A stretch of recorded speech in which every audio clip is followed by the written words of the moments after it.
Welcome to the All for Literacy podcast, hosted by Dr. Liz Brooke, welcoming established and emerging voices in literacy education and the science of reading. Explore with us the connections between literacy research, educators' knowledge and skills, and the implementation into classroom instruction. But the willingness to engage people where they are with a root of love, right? That's the assumption. There's some love in the family so you can have these conversations. It allows you to be more candid. It allows you to have robust debate, sometimes a little bit intense, and still come back to the table, hopefully. You just heard Kareem Weaver, the founder of FULCRUM-Oakland, award-winning teacher, and one of the subjects of the film, The Right to Read. Mr. Weaver is a passionate literacy advocate and is our guest today on All for Literacy. Here's your host, Liz Brooke. Good morning, good afternoon, good evening. I'm Dr. Liz Brooke, and today I'm joined by Kareem Weaver, the co-founder and executive director of FULCRUM-Oakland, award-winning teacher and administrator. So thankful that you're able to join me today, Kareem. Nice to have you. Dr. Brooke, it is my pleasure, and thank you for the invitation. Sure. And please call me Liz. I'm so excited to have a conversation with you because I think, listening to your previous podcasts and your story, I think we have a lot of similarities in how we started out. So I started as a first grade teacher in the mid-90s. And I did not know what I needed to know to be a first grade teacher, but maybe something that's similar to other teachers out there and maybe yourself is I didn't even know that I didn't know what I needed to teach reading. I knew that I hadn't really had a lot of courses in it, but I didn't know about all of this science of reading that was out there. And so I'd love to talk a little bit about your experiences when you started in the classroom and kind of your journey from that initial point. Sure. Well, my first foray into a formal classroom was in South Carolina. I worked in a place called Epworth Children's Home, which is basically a K-12 orphanage and a critical care unit counselor, but also an educator. And so these are students who really don't have much margin for error, and the system has to get it right. And I was stunned at what they did. They used some computer technology called Jostens learning system and some other things to really assess kids and then identify their learning path and support them. But I remember them saying, whatever you do, make sure they know how to read. And I think when the veneer is stripped away, the comfort zone that everything's okay and this and that, when kids have to have something to undergird them because society hasn't offered them a buffer, you hone in on what's essential. And that experience at Epworth really crystallized that for me. They're like, look, whatever we do here, our kids don't have the luxury. They need to know how to read. And so we just made sure that they did. And that was my formative experience in the classroom, my first experience in the classroom. And I'll never forget that. And I've taken that with me in different settings, the Department of Juvenile Justice in South Carolina, and also in Oakland as a teacher and a principal and a variety of other roles. I agree that idea of if they learn nothing else, they need to learn to read. And so did you feel like you had been prepared to teach them to read in your undergraduate work? My undergraduate work did not teach me how to teach kids how to read. That wasn't it. What I did was I followed in the footsteps of a woman named Marva Collins, who is a legend in the Black community particularly. And her story in Chicago was popularized by a movie. I encourage everyone to go watch that movie. You can watch it for free now. But it really talked about how she took kids who were struggling and she worked with them and she taught them how to read, and they did great things. And they, it was a glamorized type movie, but the nuts and bolts of it was a true story. And she wrote a book and I studied her and I was like, oh, I can do that. It wasn't called the science of reading back then. There was no moniker for it. There was no hashtag or anything else. It was simply called good teaching. She started at the beginning. She went step by step in a systematic, direct, and explicit way. She didn't skip anything, and she worked with all kids, whether their parents had a cushion for, private tutoring on the side or people who, weren't doing so well in life. She worked with all kids in all ethnic groups.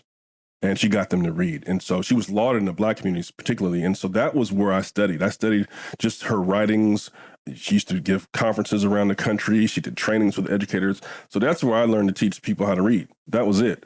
And also, when I was in Morehouse College, we had a program called Students for the Children of Incarcerated Parents. And we realized that, we wanted to facilitate communication between the students and their parents. The communication was tough because they'd write these letters and the parents couldn't read them. And it was a stunning imposition. We didn't expect that. With all of our wonderful aspirations and hopes and all that and all the good we thought we were doing, we found that it was even more stressful for the parents at times when that was the case. The child would write them a long letter and, if they're heartfelt, and they just couldn't access it. So they would either have to pay someone or negotiate to get someone else to read the letter. It just was a mess. And we realized, oh my gosh, we have this wonderful initiative, but if the parents aren't able to read, there's another layer of complexity that we have to account for. And so I took all that into consideration. And so when I came into the classroom, I was ready to go. And thank goodness, because when I got into Oakland, at that time, mid-90s, it was a problem. Literacy wasn't going very well, and the cycle seems to repeat itself. But I applied those lessons that I had in my earlier education and experiences as an educator to my context in Oakland. And thank goodness I had those to fall back on. Right. That's so interesting that so many of us didn't get the education that we needed in our undergraduate programs, but instead had to go out and seek and find that information ourselves. Mm-hmm. I know you've been doing some work with colleges and universities, I think in particular Morgan State University. And I was wondering if you wanted to share some of the work you've been doing with them around improving teacher accreditation. Absolutely. Well, I'm glad you asked. So I'm also the second vice president of the Oakland branch of the NAACP and the education chair as well. Formerly on the California State NAACP committee. And the NAACP has an entire arm dedicated to education and trying to find good outcomes for kids. So wearing that hat, I often am in, connecting with universities and working with people, trying to protect kids' civil rights and make sure they get access to education. But this conversation about Morgan State is different. This was something that the NAACP is definitely interested in. But for me and my nonprofit Fulcrum, we realized, wait a second. They're doing something that's very, very important. One, Morgan State is a historically Black college and university. It is one of the most prestigious in the country. It's in the Maryland area. And they are, one, looking to become accredited through the International Dyslexia Association, their knowledge and practice standards, which is phenomenal. Yes. Not very many schools in the country have done that. But they're in the final stages of being accredited, which would be landmark. And secondly, they have infused the principles of the science and reading into their program in a functional way. They're led by a phenomenal doctor. There's several professors. There's a wonderful, but I've connected with Dr. Simone Gibson, who is also a Spelman College alumnus. I'm a Morehouse College alumnus. Those are sister schools, functionally speaking. And we've met, we've connected. And I said, you're doing some wonderful work there. I wonder what we could do to bring what you're doing to greater light. And that's what we're trying to do. We have connected them with groups in the area that are involved with very innovative methods of structuring their practicum. There are some people that have used technology to do tutoring so that people have on-the-job experience, or should I say pre-service experience, teaching children to read. It's just a phenomenal effort. I'm so proud of Morgan State and the work that they're doing. They've made sure that dyslexia is on the front burner, not the back burner. So when people go into schools, they already have this gift, this knowledge of how to teach a child to read, even children with learning differences.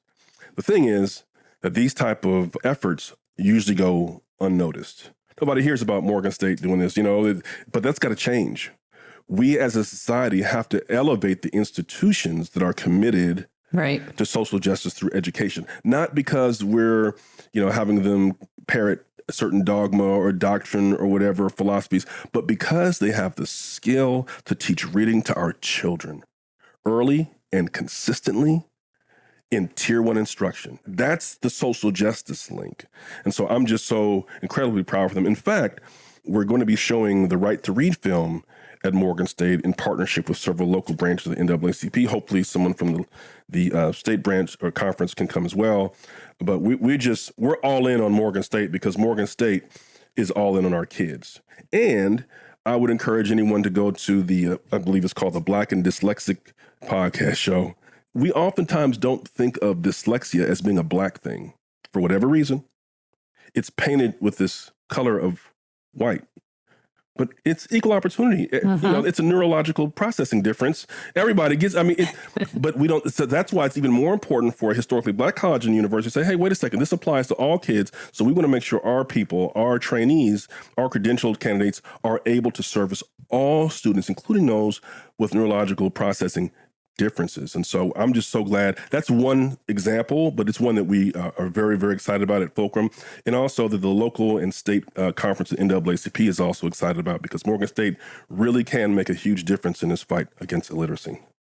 Absolutely. And there's a couple of threads in there that I'd love to talk about. First, you mentioned the knowledge and practice standards from IDA. Right. And I think so many folks don't know about those standards. And as you said, they're phenomenal. And then to have teachers coming out of school understanding what dyslexia is. And I think you mentioned that, these explicitness, systematic things that people often associate with students with dyslexia are beneficial for all students. And making sure that teachers understand that as part of their undergrad, so they don't have to feel like they need to go out and find their own education once they get in the classroom. So that's phenomenal that Morgan State is seeking that accreditation and that they're looking to drive that equity through educating their teachers so that when they enter that classroom, they know the underlying. That's the powerful thing of those knowledge and practice standards is you're going to have a different classroom, different set of profiles every year. But if you have those underlying ingredients, those underlying pillars, if you will, you can use assessment, you can work with those students. We're not teaching them one recipe, we're teaching them the ingredients, right? And so that's what I love about those knowledge and practice standards. And I also, what you said about dyslexia is painted white, it's a really important statement to think about. And even the reading crisis in general, right? Oftentimes you hear it discussed as it's mostly impacting Black and brown students or this and that, but it's really equally impacting different folks. But some folks might have resources to get private tutoring. And you mentioned Fulcrum supporting Morgan State. I do want to ask you a little bit about Fulcrum and why you started it in its advocacy wing especially. Did that stem from your time as an administrator in the school, or what really drove you? To start off, well, listen, I will definitely break that down, no problem. But I want to just say one more thing about those knowledge and practice standards and Morgan State and all that. I'm glad that you named that. There's a color to this thing.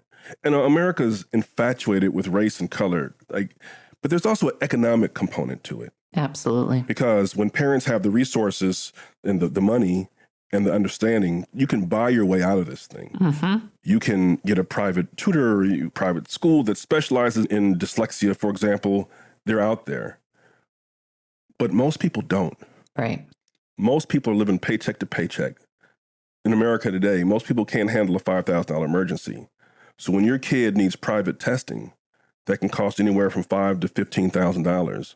When your kid needs, private tutoring twice a week, $50 to $250 an hour. I mean, you're talking about tens of thousands of dollars. And so most people, it's almost a form of educational apartheid, where those who have the resources have access and others are just on the wrong side of the tracks. But because we see everything through a racial lens, we often say, oh, well, this is a black and white thing or brown, but actually it's economic. Mm-hmm. And if you don't have the money, you're over there. I could go to the foothills of Appalachia where most people don't look like me and they're struggling with the same stuff. And when certain principles of instruction are applied, those kids thrive. Just the same way second language learners thrive, the same way Black kids thrive, the same way. But it's important, like the race, you have to deal with the racial element of it because it does impact. So, for example, when do the alarm bells go off? I'm going to be giving a presentation at the conference soon. I'm going to talk about this. When do the alarm bells go off? Well, historically in America, we've used the discrepancy model. Right. The wait to fail model. Right. And that was in 31 states, it's still there. Mm-hmm. Right. And which means that if your child's far enough behind, then we can help them. But who determines that? Right. It's my perception as an educator, and I'm a human being. Right. I have perceptions about what girls can do, what boys can do, what Blacks and whites. And I may not say it or even think it, but my perception, my wiring, my antenna, I'm a human being. Right. And so I want to get it to the point where we're screening kids, we're drawing conclusions, we're providing assessments for kids, not because we perceive there's something more quickly in a certain group, but we're giving this assessment because it's Tuesday, and we give assessments on Tuesday. Right. And so no one's going to fall through the cracks. So that's what I mean. Systematically, we have to make some shifts because if we don't do that, we're human beings and we're going to miss kids, which we can't afford to do. But you asked me about Fulcrum. Yeah. So I did the full thing, within the school district and loved every second of it. Then I ran the Western region of a talent development program called New Leaders, which recruited, trained, supported educators in their practice in the classroom, and then also those who wanted to become administrators. So did that for 5 or 6 years from Hawaii to Denver and just worked with those folks in California as well to develop as many high-functioning principles as possible because leadership matters in schools. Mm-hmm. I did that. I was a funder for a while, worked for New School. I did a lot of things. And this is one of the things that came out in that Right to Read movie that LeVar Burton produced and Jenny McKenzie. It talked about my dad passing away, and that made me step back and recalibrate. I'm human, and I have made 2, I would say, great pushes in my life professionally. When I was a teacher, I was that teacher, and that teacher is glamorized in movies and all that stuff, but that teacher pays a price. And so I found myself, once married, then single. My wife was like, you weren't really married to me. You were married to the school and the kids. The job, She probably was right. So I realized, okay, I got to change. But then I became a principal. And I did some things better and differently. I was remarried. I did some things differently, but I still paid a price physically. And I ended up, I'll never forget, summer after one of my years as an administrator, I was in a hospital bed lying there, my family all around me. I was like, this is unsustainable at best.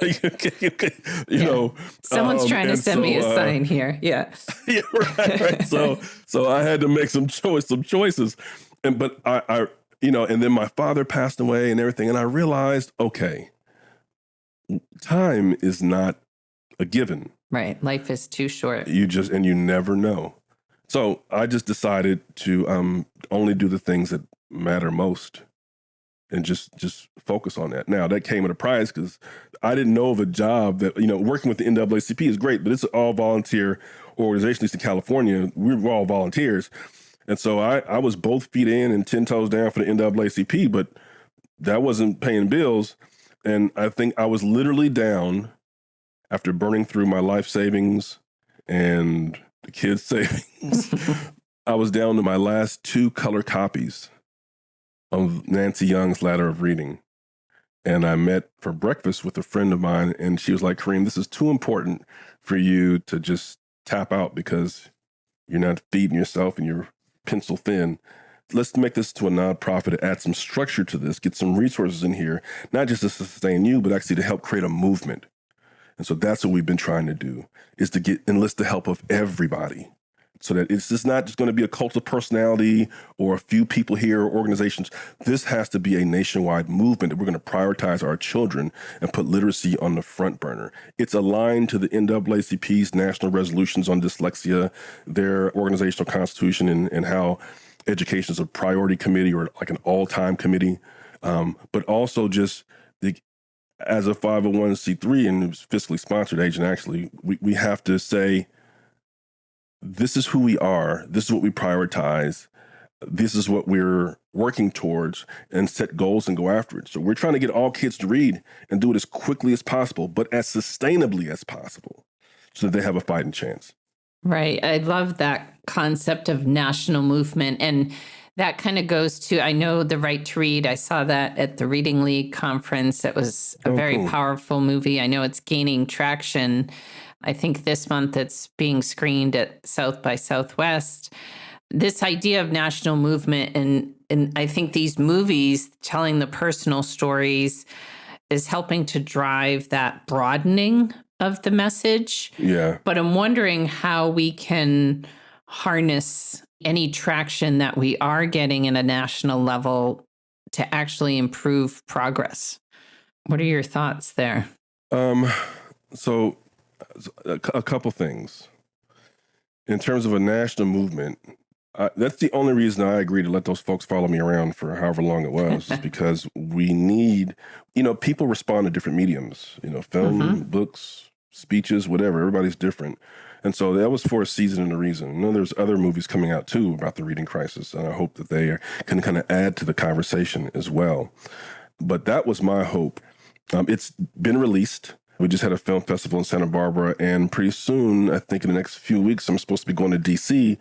to have it shown to some folks in Congress. And I believe Dr. Jill Biden will be there, and others. And in that same trip, we'll then go over to Morgan State and support them and kind of connect with them as well. So this idea of a movement, it's really important. This cannot be something that is tethered to one color or political party. Absolutely. Or one economic class, because we just can't help ourselves as Americans. We watch our channels, we listen to what we listen to, we donate to who we donate to, and there's these echo chambers. And this movement will never get where it has to go if that's our approach. I always tell people the reason why Social Security has lasted so long is because everybody's grandma gets it. Bipartisan. Everybody's grandpa gets it. I don't care what your economic background is. At a certain age, now we can talk about life expectancy and how that's a whole other conversation. But in principle, everyone has access to it. And that's why it's hard to get rid of. Right. For either party. They can talk a big game, but don't touch Social Security. And I want the science of reading and reading in general to be that. This has to be an everybody thing. Right. Which is tough. It's tough in America because everybody things requires a public that has an appetite for cooperation. And for whatever reason, we just don't. I'm just going to keep it real with you. We just don't. We are bifurcated. We're split, and we are developing a disdain for each other. Now, I'm not going to get into politics of all that, but I will say that we color everything with a political lens. So I'm fighting like the Dickens to get this out of the political arena, which is tough because that's what everything is put through. And just make this a humanity issue. That's why the NAACP is so important. There are civil rights. Everybody has civil rights. Right. Right. In Ontario, Canada, the Human Rights Commission, it's called the Right to Read Commission, talked about the science of reading and how to improve literacy. It was under the Human Rights Commission. And so that's where literacy has to go. It matters to me if my neighbor can read or not. It matters to me if their child can read. I don't want Black people who can't read. I don't want white people who can't read. I don't want Latino people who can't. I don't want anybody to not have that skill. Well, and you don't care if they're Republican or Democrat, right? Everybody has the right to read. In fact, because first of all, I respect your humanity, right? Forget about the politics. I respect your humanity. 2, I'm safer. My country is safer. My wife is safer when she walks to her car. I'm safer when I'm fishing on the bayou. Like our economy is safer when we can read. When people can't read, they get desperate. They get desperate. And it's in a vicious society that rewards merit, that rewards skill, that rewards access. If you don't have it, you're on the razor's edge, and there's no telling how people respond to that. Now, to their credit, most people figure out how to make life work. But there are some people who just say, screw it. Right. They couldn't even teach me to read. Why should I hold back anything? Why should I care about them? Why should I care about this? Well, it does matter. And that's why it matters to me what my neighbor's children can do. It matters to me what the community over there, their children can do. It matters the quality of their schools. It matters the reading program they have. I could say, well, forget them. They've got money. Beverly Hills, 72 or 73% of their third graders are reading proficiently in this last California state test. Well, that's great. So I should leave. No, that means 1 out of 4 of their third graders can't read. That means, and that means they're spending money to remediate and support the kids. And we have to stop assuming that other people's issues don't matter because of their context. I learned that when I was in high school, and I was sent off to through a program called A Better Chance. I was taken out the hood, and I was sent to a place where very, very wealthy people who were now doing all kind of amazing things. And I recognized and learned that, oh, they got problems too. So yeah, my community is on fire because of the crack epidemic, but this little girl's got an eating disorder. This kid over here, their parents, everybody's got stuff. Right. And I have to be human enough to recognize other people's stuff matters, and that we have to be able to engage in common cause towards a common purpose for a common humanity. And that, I think, is part of our society growing up a little bit and being able to see each other as equal participants and equal sojourners in a societal project. Right. And the piece you said about, 75% or whatever it might be, and then there's still 1 in 4. I remember a superintendent had 40% of his kids, reading proficiently. And he said, okay, so tell me which 6 out of 10 of those kids over there don't get to read. Right. So this concept that literacy is a civil right, it is not Republican, it is not Democrat, it's not Black, it's not white. It has to, as you said, be a national movement. And if we let it get political, we're in trouble. Liz, it does have a color. The color is green. If you have money, if you got money, that's true. You can get some support. You can get private educational testing. And I use my own child as an example. I love my daughter dearly, my youngest daughter. We didn't have the money. 2 educators, her mother and I, we didn't have a ton of money. And so we ended up having to pay for private testing, and we passed the hat around the family because we didn't have the money. And we got tired of fighting the school system. We paid for it. We got the private test ring. And they said, oh, she's got dyslexia. What? My little daughter, at that time, she was right before her junior year of high school. Now, here's another way that race does matter. The alarm didn't go off for the school system for her like it went off for other kids. She could read. I taught her how to read. They show that in the film. I'm teaching her how to read. All the things. And so there was officially no problem.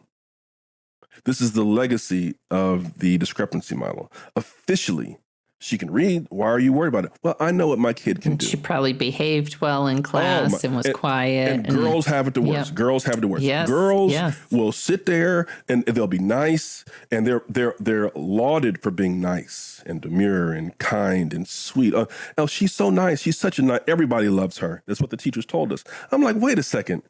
Her reading is going down every year. Every week, it seems like. She now hates school when she used to love school because the methods you're applying are actually unraveling her mental framework on how to break down words and how to access the language. There's something wrong here. But because of the color of expectations, the alarms never went off. We sent letters, we had meetings with all the things you're supposed to do, to no avail. Promises were made, promises were broken. And so there is a color to this in terms of expectations for kids. George Bush once he came before the NAACP and he said, we have to be very mindful of the soft bigotry of low expectations. And we have to be, and he was right. Mm-hmm. He was right about that.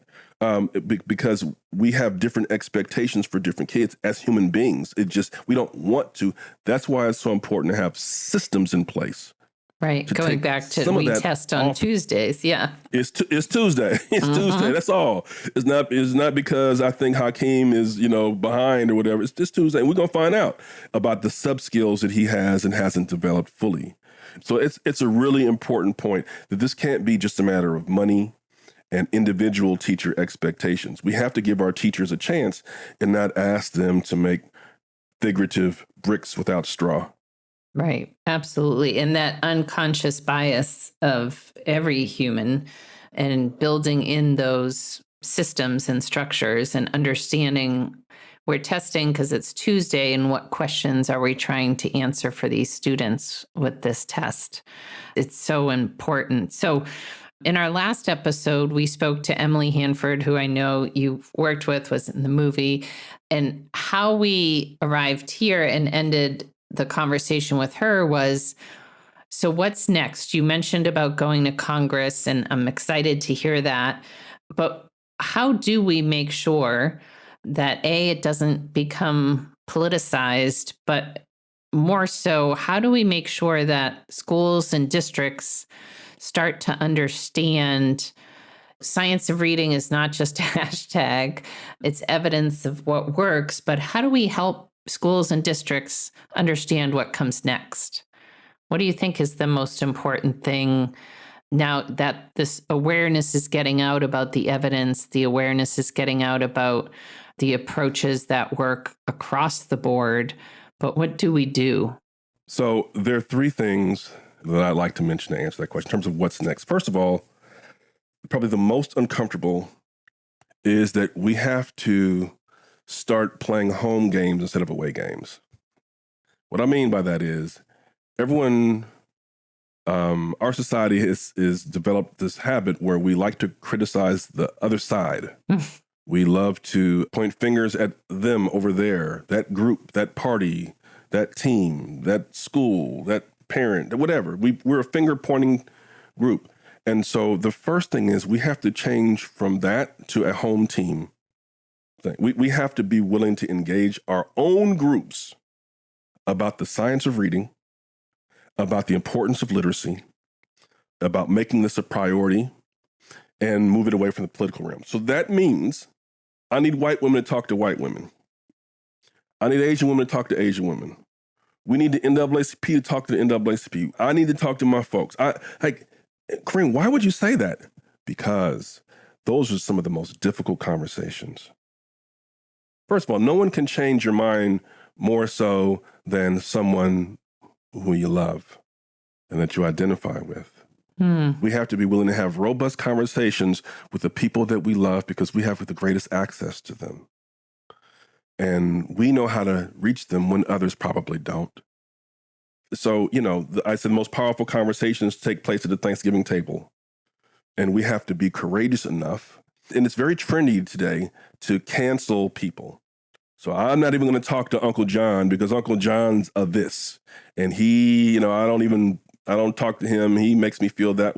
Okay, guess what? You may think he's a hater and this and that, but who do you think Uncle John's going to listen to more than you? It's you. You're the one. Right. So we have to pull up our pants and talk to our own folks and engage them about the importance of literacy, where they stand, how this impacts society, and ask them to wait. We just have to get aligned on that. That's an expectation. So I was at a meeting a couple of days ago with an elders group in the African American community. I just said locally here. And I was on with someone else as a guest, and we had a robust conversation about the role of critical race theory, the importance of social emotional learning, and all these other things that are hot button topics. And I said, I hear you, because I hadn't said much. I said, but I want my kids to be able to read the theory. Rather than sitting here arguing about it, I just want them to be able to read the doggone theory. So can we prioritize that? You want to talk about social emotional learning, but the biggest trauma that's going on is that our kids can't read. And so every day they're being victimized by these rising insecurities. Right. This was a family meeting. There was a lot of love, a lot of kente, a lot of melanin in the room. And so here I am talking about something that was not popular necessarily, but by the end, we were able to agree, yeah, you know what, that's important. I appreciate you. I love you. Thank you for, and it was tough. There's probably a few hurt feelings, but for the most part, we made progress more than some other group would have been if they made a speech or something like that. So that's the first thing we can do. Talk to the home team. Second thing is we have to start elevating people who've come up the rough side of the mountain with literacy. When board members and superintendents struggle to learn to read, or that maybe they have a child who's dyslexic or a parent who's dyslexic or a sibling, they move differently. Mm-hmm. They have a different level of engagement. You have to put people in there who can even perceive the problem because they've seen it and they see how it unfolds in families and individuals' lives. If I'm a board member, if I'm a board president, I want to know who your chief academic officer is when you apply for this superintendent's job. If either you or your chief academic officer does not have some connection to students with learning differences, whether it's through your study or your personal experience in your family or connection, I'm going to ask for, what's behind door number 2, because you have to make sure that that's front and center of their mindset and their planning. And the third thing is we don't have to reinvent the wheel. Next step would be going to the American Federation Teachers website, look up elements of an effective reading program and see they've already got the 5 elements listed there. They've had them there for over a decade. Right. And just ask yourself, what of these 5 things are we doing and which are we not doing? Consider the scorecard. I know we get into the politics about unions and that's not where I'm just saying AFT has gotten it right for a long time. It's been aligned with the National Reading Panel, both National Reading Panels, the English one and for biliteracy, and research has borne them out to be correct. Just follow it. Right. You don't have to reinvent the wheel. Just look to see what they have and see if those elements are present in your program. And if not, act accordingly. Absolutely. And I think a couple of those, I love the analogy of home team versus away team. I grew up as an athlete, so I love those sports analogies. But you were saying at the conversation, even though there was maybe some controversy, there was a level of trust there that you could work through it more so than if some outside organization had come in. So I love that concept. And we have to be honest that we need bridge builders. Trust has been frayed. And right now in America, we've got a fever. And to each his own politically, but the fever writ large prevents us from listening very well to folks outside of our but we don't get the same sources of information.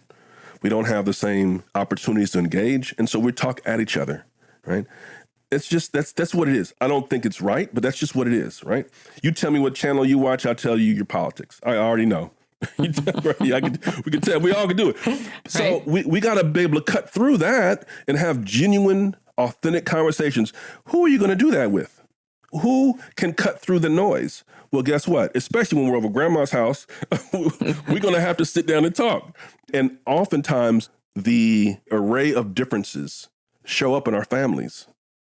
We have people who are all over the political spectrum. We have people who we may or may not take very seriously. They're the joker, and everybody's got their roles. But the willingness to engage people where they are with a root of love, right? That's the assumption. There's some love in the family so you can have these conversations.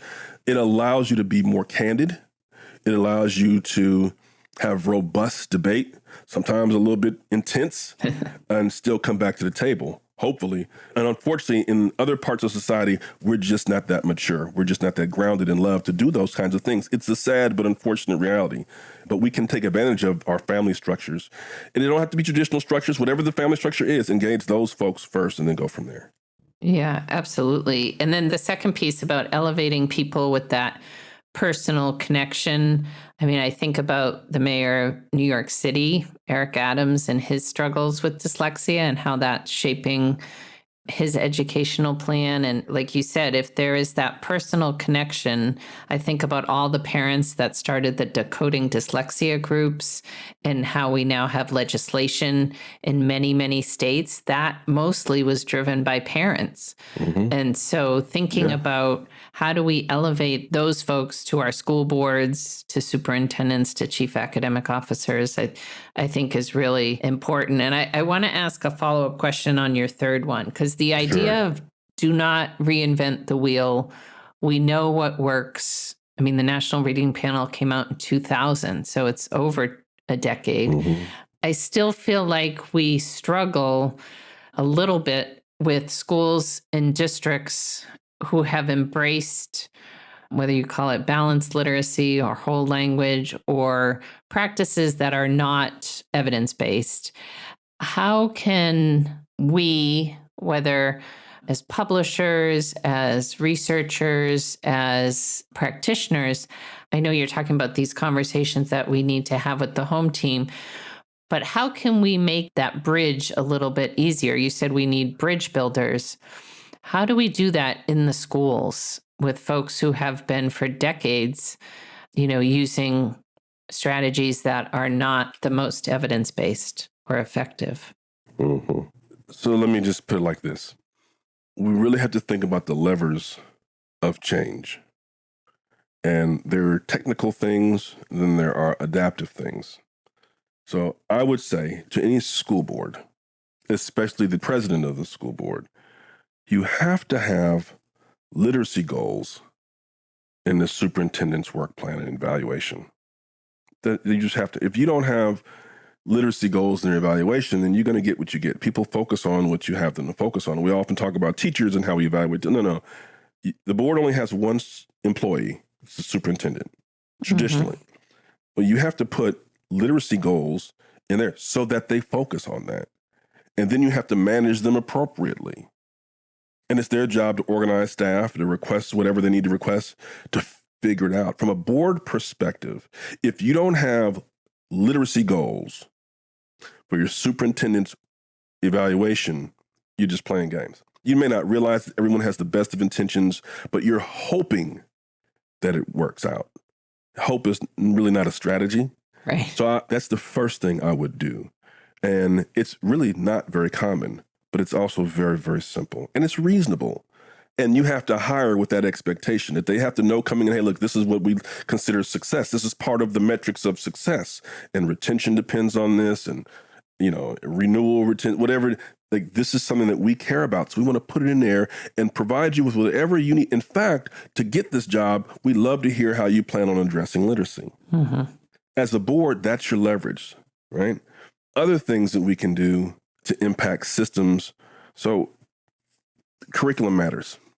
It really does. There are curricular choices that are made that really speak volumes about knowledge, expectations, and approach.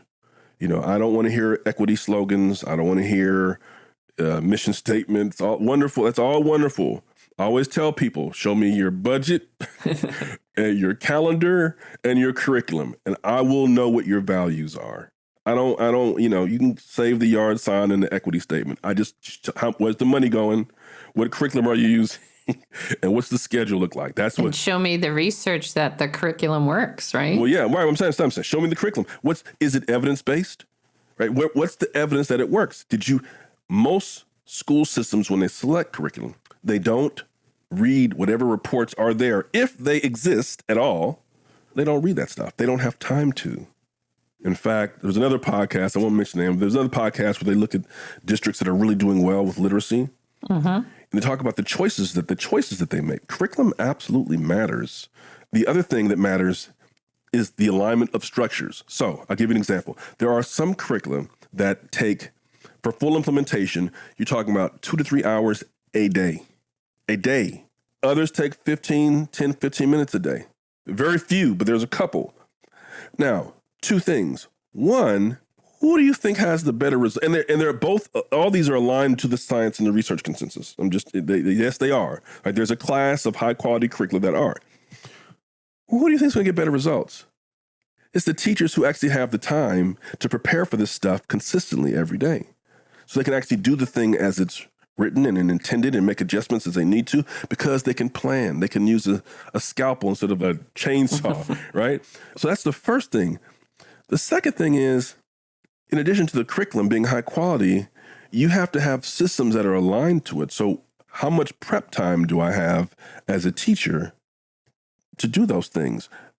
Do I have a designated literacy prep?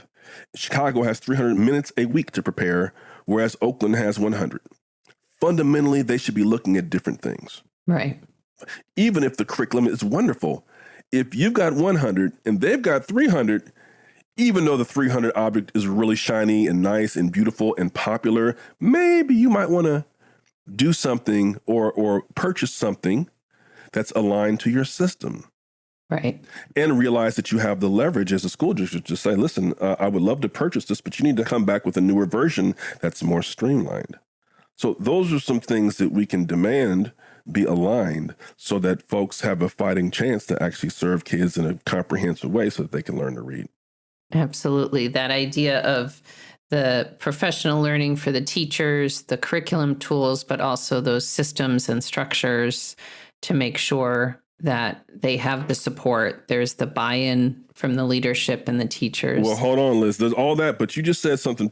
So you said the professional development for the teachers. Now, that's a whole nother bucket. Because of the crisis in higher ed, where most teachers say, you know what, I should have gotten a rebate because I didn't learn anything about the science of reading. I don't know anything about this Lexia, and I went through my program. Because of that, the in-service professional development the districts provide are so important. Mm-hmm. We just got this influx of money from the federal government from the COVID ESSER funds, yeah. Yeah, ESSER funds, right? And so how was that money spent? How much professional development? Are you putting everybody through letters training? Are you using Orton Gillingham? Whatever the thing is, right? Are you providing your teachers opportunities to learn and very important, paying them for their time? They should have to pay for their registration. They should be given a stipend for the time as a matter of course, right? That just has to be where you start.